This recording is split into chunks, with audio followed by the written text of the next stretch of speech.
In this video, I want to talk about 2 ways that we can make our life better now and in the future. And my story starts with a bit of a tragic story, although it's been several years now. I believe it was 2013. I had a very good friend, one of those ones that right up there with you want to call them best friends, someone you really know, someone that you worked with, and they passed away, and at that time, the person was only 59. And it was kind of sad. I mean, he was a great guy and everybody loved him, and he was a pleasure to work with, easygoing. And yeah, he got a very fast moving pancreatic cancer.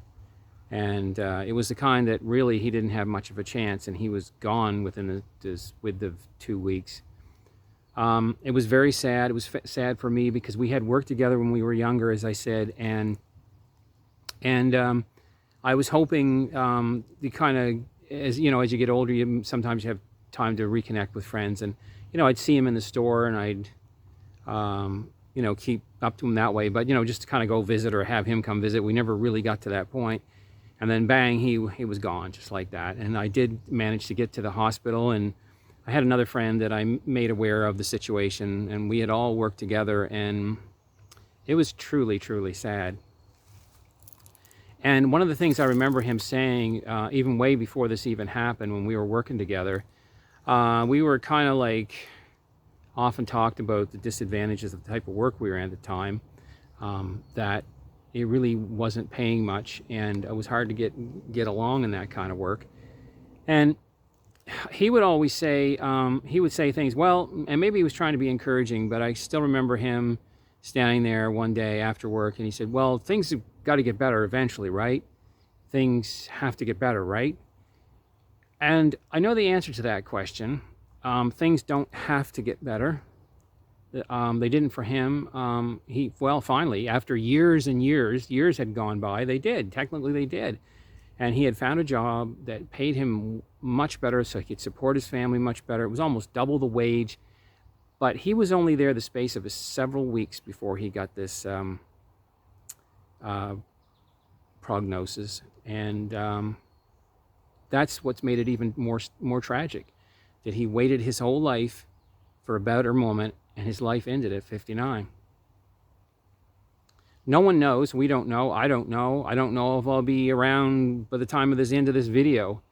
But I do know now, being in my 60s and looking ahead, that I do believe there are a couple things we can do to improve our lives. And I think the first thing is number one, it's kind of a balance between two things. So I'm going to talk about the first one, and then the second one you'll see that it balances the first one out. One of the things we have to do is practice more mindfulness. If you're not aware of what that is, just look it up. It's basically more like living in the moment and understanding and trying to draw, even in, I wouldn't say the worst situations. I guess that's depends on how strong you are. But in everyday life where things seem to be boring or maybe sucky, it's no real use going and getting angry and punching walls or driving the car like a crazy person. That's not going to help. It's just going to hurt yourself, or worse yet, it'll hurt someone else, and survive. So yeah, that's not the answer. The answer is to be more aware of the moment you're in, and to have these sort of peaceful moments like I'm kind of having here, where I'm in nature. Yeah, there's lots of bugs and mosquitoes, and I got to be careful. I got tick spray on because the ticks are crazy around here, and they can be dangerous. Wildlife can be dangerous, but there's something about nature that does make us calm down. That's why they say the color green is more calming. If you want to have more color green around your home, it might calm you down more because it's associated more with nature.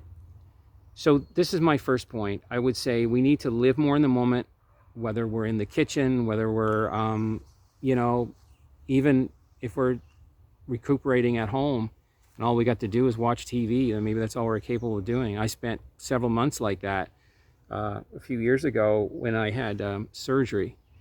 I had 2 surgeries back to back, and for months all I could do, couldn't do very much. And so it was hard, but you try to live in the moment. You try to enjoy the little things, taste, sound, sight, smell, the voices of the ones you love if you have them around, a simple card you might get from them, just the small things, which I take my youngest son when he was just a young boy.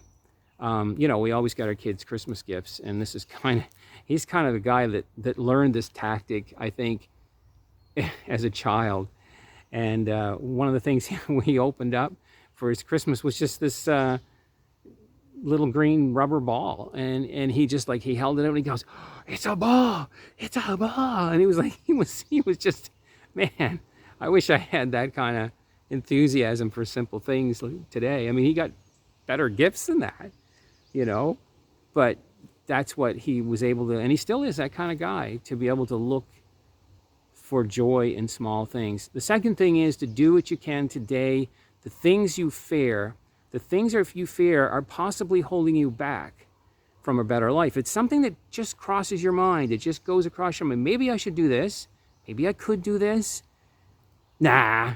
No, don't say nah. That is the time to try it, because sometimes things take years to develop. So what you do is you just try a little bit, go easier on yourself. You know, think of the moment that you're in, but do something that might pay off. Learn a new skill, start a new hobby, try to meet some old friends, or just do something, and don't let that thought go by, and don't let the negativity of others or yourself, because there's going to be some negativity even in yourself that we all get as we grow up, that's there to try to protect you, and it's not protecting you. So what it's doing is it's holding you back.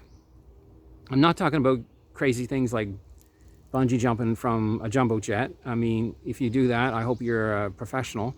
But I'm talking about the simple things, like I said, hobbies, skills. You know, maybe you want to put a cabinet together, a wood cabinet, and you've never done that before. Well, YouTube is great. You can find, by just absorbing information, you can find how to do these things. So that's really what I have for you today in this video, is just 2 things. Live more in the moment.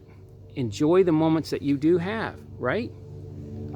Enjoy them, because we don't know. We just don't know when we're going to get that call, and death's going to come calling for us. And the other thing is, you know what? The good news is, and it's kind of good news, bad news, you might just live. I've heard of people said, "Oh, I'm going to die in my 30s. I know I am. I'm going to die in my 30s." And no offense to anyone who's gone through a serious time, but sometimes we talk ourselves out of doing things based on that. And I'm looking around because we actually have deer in this area, and sometimes it sounds like there might be one creeping up behind me. So yeah, you don't listen to those negative voices, and you go for something that you know that just maybe possibly, in fact, take it as a sign. I learned this years ago that if something intrigues you, that's your brain telling you that maybe that's something you should try. And that will spice up your life a little bit better. And who knows, it may even become financially rewarding down the road if you do it, if you sort of start it now. So those are my 2 pointers for you. No use to belabor them. Yeah, go out there, enjoy life while you have it. Make the best of it while you have it. Like a brother-in-law of mine says, life is what you make it. Yeah, there is truth to that, you know, because there's negative truth. Life becomes bad if you forcibly try to avoid good things. So life is what you make it to some point. That's it for you guys. I'm Kevin. This is Silver Hill, and I hope you're getting along okay. And just leave any comments you might have down in the chat there, and like and subscribe if you want to hear more of our struggles, people in our 60s. And we'll talk to you in the next video. See you later, and you have a great day.